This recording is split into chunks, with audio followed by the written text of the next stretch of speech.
Hello बच्चों, स्वागत है आप सभी के ऊपर फिर से हमारे यूट्यूब चैनल एजुकेशन जंक्शन में। मेरा नाम है बच्चों अमृत शर्मा। आज की इस वीडियो में हम पढ़ेंगे class 10 chapter number 3 pair of linear equation into variables part number 9। ठीक है बच्चों, पार्ट नंबर 8 में आपको पूरा लगभग क्रॉस मल्टीप्लिकेशन के बारे में बताया गया था। ठीक है, आज हम लोग इस वीडियो में उसी आगे हम लोग पढ़ेंगे। ठीक है, तो बिना किसी देरी के वीडियो को शुरू करते हैं। ठीक है, 3.5 का पहला क्वेश्चन आपको बहुत अच्छे से बता दिया गया था। क्रॉस मल्टीप्लिकेशन मेथड में आपको ध्यान रखना है कि अगर हमारे पास पेयर ऑफ लीनियर इक्वेशन, दो इक्वेशन हमें दिए हुए, पेयर का मतलब जोड़ा होता है, जो कि आपको बहुत बार बताया जा चुका है, तो उसको आप स्टैंडर्ड फॉर्म में लिख देंगे। ठीक है, तो आप क्रॉस मल्टीप्लिकेशन मेथड आप जो है एक्स अपॉन करके जो आप जिसकी वैल्यू निकालेंगे एक्स की, तो एक्स को छुपा लेंगे, वाई और कांस्टेंट के कोएफिशिएंट को लिख लेंगे। वाई की वैल्यू चाहिए तो वाई को छुपा लेंगे, एक्स और कांस्टेंट कोएफिशिएंट के टर्म्स को लिख लेंगे। कांस्टेंट टर्म को निकालना है तो कांस्टेंट को छुपा लीजिए, एक्स और वाई के कोएफिशिएंट को लिख दीजिए। बस हम लोग कैलकुलेट कर लीजिए, cross multiply with minus sign लगा के हमारा आंसर आ जाएगा। अब हम लोग को 3.5 में सेकंड क्वेश्चन है बच्चों, कह रहा है ध्यान दें, for which values of a and b does the following pair of linear equation have infinite number of solution। Infinite number of solutions के लिए बच्चों आपको पता है कि जो हमारी इनफाइनाइट नंबर ऑफ सॉल्यूशंस का केस होता है वो होता है भैया a1/a2 बराबर b1/b2 बराबर c1/c2, जो कि आपको ये कंडीशन लिखी हुई है यहाँ पर, अभी हम आपको बताएंगे। ठीक है, ठीक, तो हमारे एक क्वेश्चन दे रखे 2x + 3y = 7 and a - bx + a + by बराबर 3a + b - 2। ये क्वेश्चन बच्चों हमारी अभी स्टैंडर्ड फॉर्म में नहीं लिखी हुई है। स्टैंडर्ड फॉर्म में मतलब इक्वल टू 0 करके नहीं लिखा है, तो हम इसे लिख देंगे 2x + 3y as it is, equal to के साइन उधर ले आएंगे, माइनस का हो जाएगा, -7 बराबर 0। इसका हम क्या करेंगे, अब आप ये देख लीजिए, जो कि ये लिखा है टर्म 3a + b - 2। कुछ स्टूडेंट्स यहाँ पे क्या करते हैं कि ये ऐसे करके लिख देते हैं, माइनस का 3a माइनस का b प्लस का 2। उनका भी कहना बिल्कुल सही है, आंसर बच्चों ऐसे भी आ जाएगा। ठीक है, लेकिन यहाँ पे थोड़ा सा माइनस के टर्म ज्यादा हो जाएंगे, तो उसकी कैलकुलेशन करने में दिक्कत हो जाएगी। अभी हम आपको बताएंगे, क्योंकि हमने सिर्फ यहाँ पे माइनस का साइन क्यों लगा के इस पूरे टर्म को ब्रैकेट में बंद करके लिखा है। ठीक है, तो हमारे पहले दूसरे क्वेश्चन बच्चों स्टैंडर्ड फॉर्म में लिख चुकी है। स्पीड हमारी इसीलिए तेज है क्योंकि ये आपको बहुत बार बताया जा चुका है। अब पहले क्वेश्चन में आप a1 की वैल्यू 2 हो जाएगी, b1 की वैल्यू 3 हो जाएगी, c1 की -7 हो जाएगी। सिमिलरली जो a2 की वैल्यू वो a - b, b2 की वैल्यू a + b, c2 की वैल्यू माइनस का ये लिखा और पूरा टर्म हमारा एज इट इज ये रहा। मैंने आपको हजारों बार बच्चों बताया है कि इनफाइनाइटली मेनी सॉल्यूशंस के लिए हमारा तीनों रेशियो बराबर आने चाहिए। तीनों रेशियो का मतलब होता है a1/a2 बराबर b1/b2 बराबर c1/c2। ये हमारे तीनों कंडीशन लिखी हुई है। a1/a2 की वैल्यू बच्चों ये रही 2/a - b, b1/b2 3/a + b, और c वाले c के टर्म में देख लीजिए ये -7/-3a + b - 2। अब ध्यान दें तो माइनस से माइनस साइन यहाँ पे हमारा एज इट इज कट जाएगा, इसीलिए मैंने बच्चों साइन बार पर माइनस का लिखा है, यही रीजन था इसका और कुछ नहीं। ठीक, अब आप क्या करें, पहला और दूसरा रेशियो ले लीजिए, उसके बाद आपको ये तो पता ही हुआ है, और उसके बाद दूसरा तीसरा रेशियो लेके अगर इक्वेशन बना लेते हैं फिर सॉल्व कर लेते हैं। और ये देख लीजिए क्रॉस मल्टीप्लाई करते हैं तो ये 2a + 2 भी हो जाएगा और ये 3a - का 3 भी हो जाएगा। इसी क्वेश्चन को हम सॉल्व करेंगे तो पहली क्वेश्चन हमारी आ जाएगी a - 5b = 0। दूसरी में क्या करेंगे, सेकंड और थर्ड रेशियो को इक्वल कर देंगे, जो कि हो जाएगा 3 × 3 = 9a प्लस का 3b माइनस का 6 बराबर 7a + 7b। इसे आप सॉल्व करेंगे तो आपकी ये क्वेश्चन आ जाएगा 2a - का 4b बराबर 3। ठीक है, अब आप ये देख लीजिए 2a - 4b बराबर 3, ये हमारी क्वेश्चन आ गई है। ठीक है, अच्छा उसके बाद बताइए क्या इसे हम ऐसे नहीं लिख सकते हैं, a - 2b, यहाँ पे जो है 6 आएगा, ये 6 है तो 6 हमारा उधर चल जाएगा, 2a - 3b a - 2b बराबर 2 × 3 = 6। इसे हम क्या लिखते हैं, डिवाइडिंग बाई 2। अब मैंने आपको बताया था कि जैसे कि लिखा हुआ है भैया 4x + 4y बराबर 4 इक्वेशन लिखी हुई है, अगर हम इसे 4 से डिवाइड कर दें तो फिर x + y बराबर 1 हो जाएगा, तो ये दोनों इक्वेशन हमारे सही है। ठीक है, अगर कोई क्वेश्चन हमारे किसी नंबर से डिवाइड हो रही है तो एक ही नंबर से तो हम इक्वेशन को कर देते हैं, क्यों, क्योंकि ऐसे इक्वेशन आसान हो जाती है, इजीली वैल्यू निकल आती है। तो एक इक्वेशन हमारे पास ये है a - 5b बराबर 0, एक इक्वेशन है a - 2b बराबर 3। अब ध्यान दीजिए इस क्वेश्चन में हमसे नहीं कहा यार किसी मेथड से a और b की वैल्यू चाहिए बस मुझे, तो a और b की वैल्यू हम लोग निकाल लेंगे। कौन से मेथड से, जो सबसे सिंपल है, एलिमिनेशन मेथड लगा के। ठीक है, एलिमिनेशन मेथड लगा के आपको ये क्वेश्चन के आंसर निकाल देंगे बस, और इसमें कुछ नहीं करना है।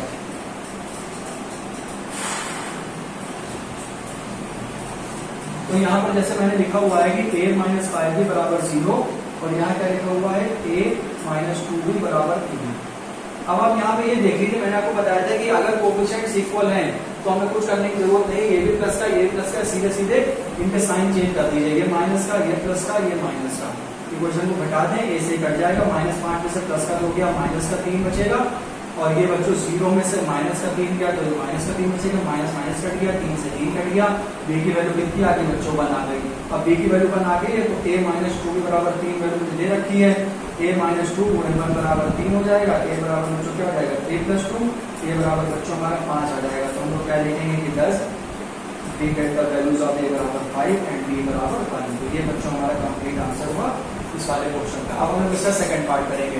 बस आपको इतना ध्यान रखना है कि भाई इनफाइनाइटली नंबर ऑफ सॉल्यूशंस के लिए क्या कंडीशन रहती है, बस आप a1/a2 बराबर b1/b2 c1/c2 कैलकुलेट कर लीजिए, तीनों को बराबर कर दें, पहला दूसरा रेशियो लेके एक इक्वेशन बना लें, दूसरा तीसरा लेके तो दूसरी इक्वेशन बना लें, उस इक्वेशन को आप सॉल्व कर लें, बस आपकी a और b की वैल्यू आ जाएगी। बस सिंपल सा क्वेश्चन था। अब हम इसका सेकंड पार्ट करेंगे बच्चों, ठीक है। ये हमारे जो आखिरी वाली क्वेश्चन आई थी, दूसरी वाली टुकड़े वाली, इसे हमने 2 से डिवाइड कर दिया है, जो कि इसीलिए डिवाइड करा है कि हमारी जो हमारी इक्वेशन है वो हमारी आसानी से बन जाए और हमारे जो वैल्यूज हैं वो आराम से आता है, इसीलिए करा कैलकुलेशन को थोड़ा सा इजी बनाने के लिए।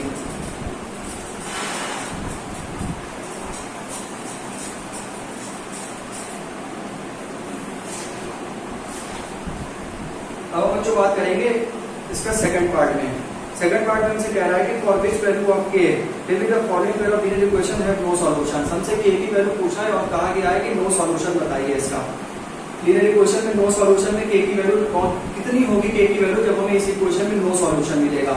तो नो सॉल्यूशन की कंडीशन बच्चों आपको पता होनी चाहिए क्या होती है, a1/a2 बराबर होता है b1/b2 के, लेकिन नहीं बराबर होता है c1/c2 के। तो ये कंडीशन किसकी है, फॉर नो सॉल्यूशन की, ठीक है। और नो सॉल्यूशन की कंडीशन है जो कि मैंने पहले लिखी है।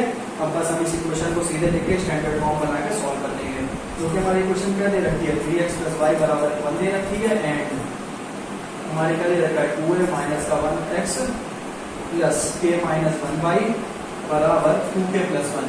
इसे हम क्या लिखेंगे, सबसे पहले इक्वेशन को सही करके लिखेंगे, 3x + y - 1 बराबर 0 and 2k - 1x plus k - 1y। अब आप इसे देख लीजिए, मैंने वैसे जैसे पहले क्वेश्चन में आपको बताया था कि इस माइनस को लिख लेंगे और इस पूरे टर्म को हम एज इट इज लिखा रहने देंगे। तो इसका कारण ये है कि c1/c2 को दोनों माइनस आ जाएगा, तो माइनस से माइनस कट जाएगा, प्लस वैल्यू बचेगी, ठीक है।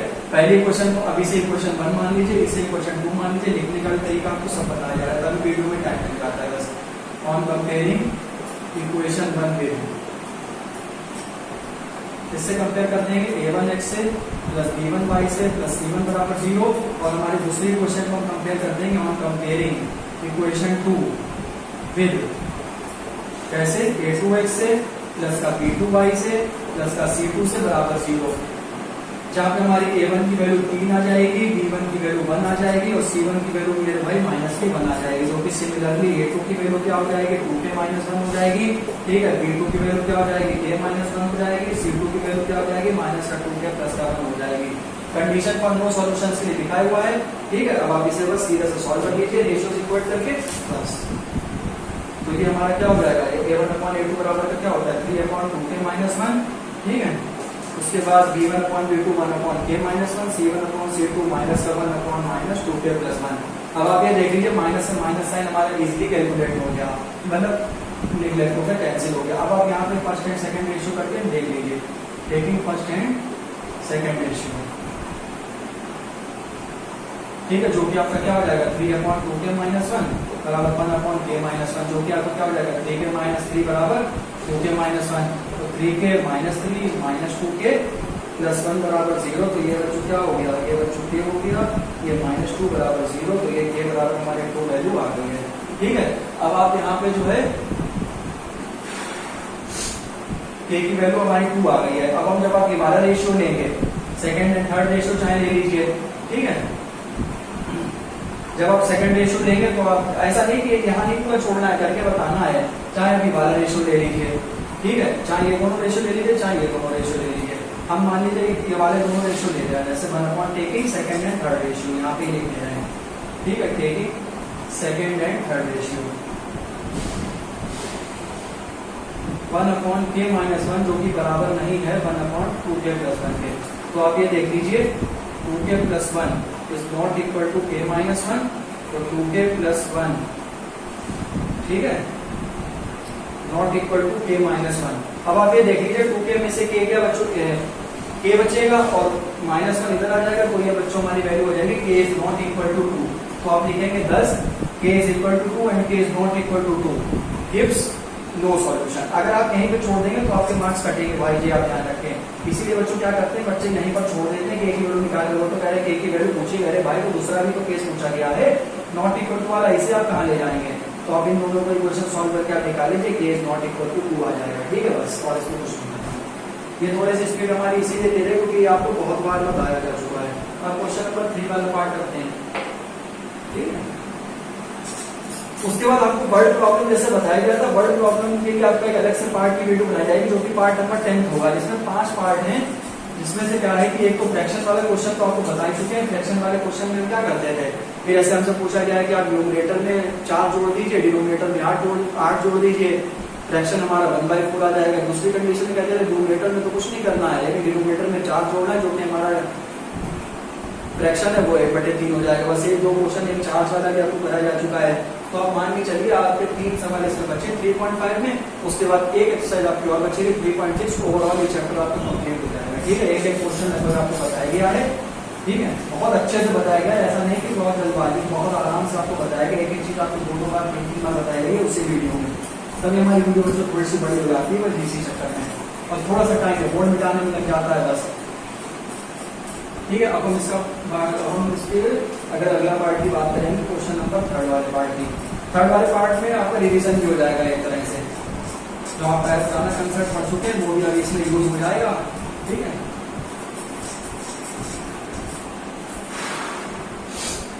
देखें भाई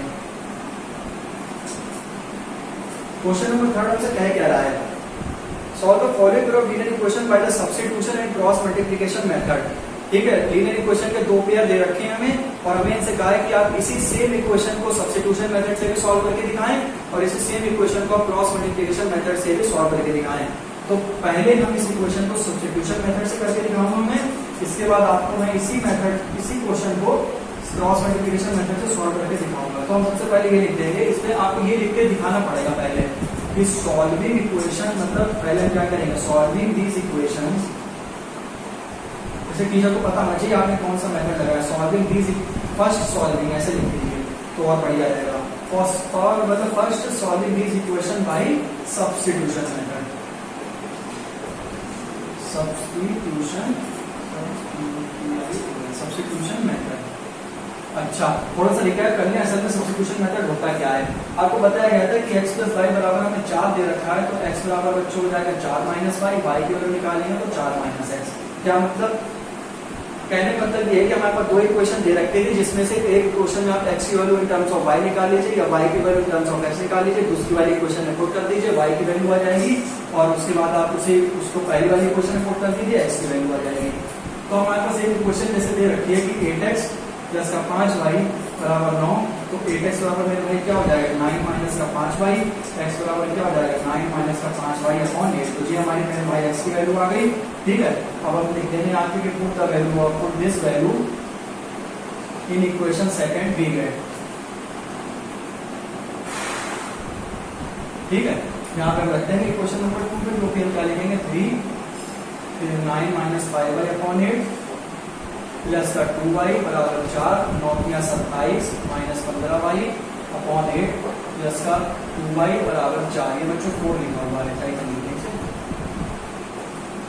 तो ये 27 - 15y, 8 × 2 = 16y/8 बराबर 4। अब आप ये देख लीजिए 27 प्लस का y, 8 × 4 = 32, तो ये 27y 2, ये 27y हो जाएगा, प्लस का y माइनस का 32 बराबर 0, तो y - 5 बराबर 0, y बराबर प्लस का 5। तो यहाँ से हमारी y की वैल्यू प्लस की 5 आ चुकी है, ठीक है। अब जब y की वैल्यू प्लस का 5 आ गई तो 9 - 5y/8 दे रखा है, तो 9 - 25/8, तो ये माइनस का 16/8 हो जाएगा, जो कि हमारी x की वैल्यू क्या आ जाएगी बच्चों -2 आ जाएगी।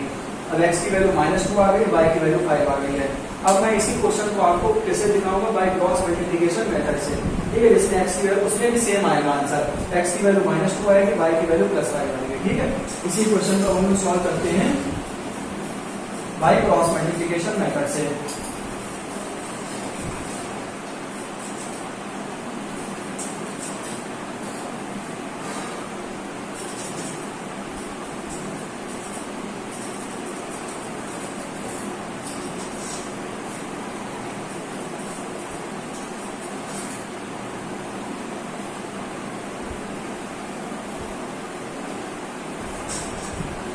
क्रॉस मल्टीप्लिकेशन मेथड सॉल्व करने में आप सबसे पहले इतनी जल्दी वो मेथड ना लगाएं। सबसे पहले आप उस इक्वेशन को स्टैंडर्ड फॉर्म में लिख लें, उसके बाद आप शुरू करें। जैसे इसमें लिखा हुआ है कि 8x + 5y - 9 = 0, 3x + 2y - 4 = 0। यही तो बताया था आपको पिछली वीडियो में कि सबसे पहले आप उस इक्वेशन को स्टैंडर्ड फॉर्म में लिख लें। कैसे वाले में ax + by + c = 0। अब ये =0 करके नहीं लिखा हुआ है, इसीलिए हम लोगों ने लिख लिया है। अब आप ध्यान दें कि हमने आपको बताया गया था कि सबसे पहले हम यहाँ पे x की वैल्यू लिख लेते हैं, यहाँ पे y की वैल्यू लिख लेते हैं और यहाँ पे हम 1 की वैल्यू लिख लेते हैं। ठीक है, अब आप देख लीजिए, आपको बताया गया था कि अगर हमें x का टर्म लिखना है तो हमें x हम छुपा लेंगे, जो बचेगा 5 बचा, -9, 2 और -4। जिसका लिखना होता है x का, उसके कोफिशिएंट को ऐसे करके मतलब पूरा छुपा लेते, गायब कर देते हैं। बाकी जो हमारे कोफिशिएंट बचे होते हैं कांस्टेंट और y वाले, उसे हम लिख देते हैं विद साइन। देख लीजिए यहाँ पे 5 -9 2 -4, y वाला टर्म हम छुपा लेंगे तो 8 -9 3 -4। कांस्टेंट वाले टर्म को छुपा लेंगे, 8 बचेगा, 5 बचेगा, 3 बचेगा, 2 बचेगा। अब आप यहाँ पे ये देख लीजिए कि x बराबर -5 × 4 आपसे बताया था क्रॉस मल्टीप्लाई करते हैं। ठीक है, क्रॉस मल्टीप्लाई करने पर माइनस का साइन लगाते हैं। देखिए -5 × 4 हमने ये लिख दिया, अब माइनस का साइन लगा दिया यहाँ पे, और ये -9 × 2। अब आप यहाँ देख लीजिए y अपॉन, ठीक है, -27 और माइनस और 32 हो जाएगा। ये 9 × 27 और माइनस + 32। अब यहाँ पे आप देख लीजिए 1 अपॉन, ये तो सीधा ही सीधा है, 8 × 16 - 15। ठीक है, तो यहाँ पे क्या हो जाएगा, x अपॉन -20 + 18 बराबर y अपॉन -27 + 32। ये हो जाएगा 1/1, जो कि x upon -2, y upon 5, 1/1। Taking first and third ratio, taking first and third ratio, we get x upon -2, 1/1। we get the values of x बराबर -2 and taking second and third ratio we get the value of y। Third ratio y upon 5 बराबर /1/1, जो कि y बराबर 5। अब पता लग देख लीजिए, दोनों से सॉल्व करा है, वैल्यू सेम आई है। अब बच्चे कहेंगे मैं तो आंसर भैया वेरीफाई करेंगे, वेरीफाई भी कर लो भैया। लो 8x + 5y = 9। ठीक है, 8x की वैल्यू कितनी आई, -2 आई है, और 5 × 5 = 9, माइनस का 16 + 25 = 9, 25 - 16 = 9। बच्चों पता है 25 में से 16 का कितना बचेगा, 9 = 9। तो ये बच्चों हमारा आंसर बिल्कुल करेक्ट है। ठीक है भाई, आपको बहुत बढ़िया से समझाया गया है। एक बस आप ध्यान रखें, अगर x के मतलब आपको लिखने हैं कोफिशिएंट, तो x वाले को छुपा लीजिए। ठीक है, बाकी जो बचे उन लिख लीजिए विद साइन। y वाला को छुपाना, y के लिखने हैं तो y को छुपा लीजिए, x और कांस्टेंट वाले कोफिशिएंट को लिख लीजिए। और अगर आपको कांस्टेंट के लिखने हैं तो कांस्टेंट को छुपा लें भाई, और जो है x और y के लिख लीजिए विद साइन के साथ। बस क्रॉस मल्टीप्लाई करते समय एक माइनस का साइन लगा दीजिए, बस हो जाएगा काम। बस कुछ है थोड़ी ना इसमें। बहुत इंटरेस्टिंग मेथड है, आराम से क्वेश्चन सॉल्व हो जाते हैं। और आपको वेरीफाई करने का भी तरीका बता दिया जाता है कि चेक करने हमारा आंसर सही है कि नहीं सही है। ठीक है,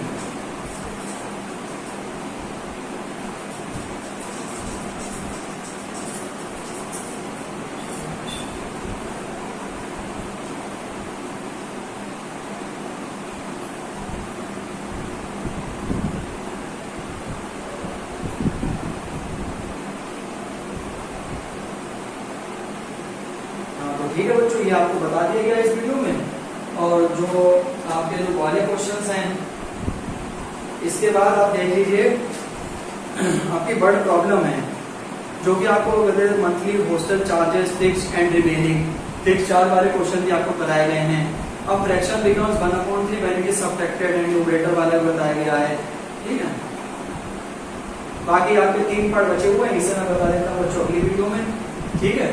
तो अब मिलते हैं आपसे नेक्स्ट वीडियो में, तब आप इस और साथ ही साथ अगर आपको मेरी वीडियो अच्छी लगे तो प्लीज हमारे वीडियो को लाइक कर दें, चैनल को हमारे बच्चों सब्सक्राइब कर दें।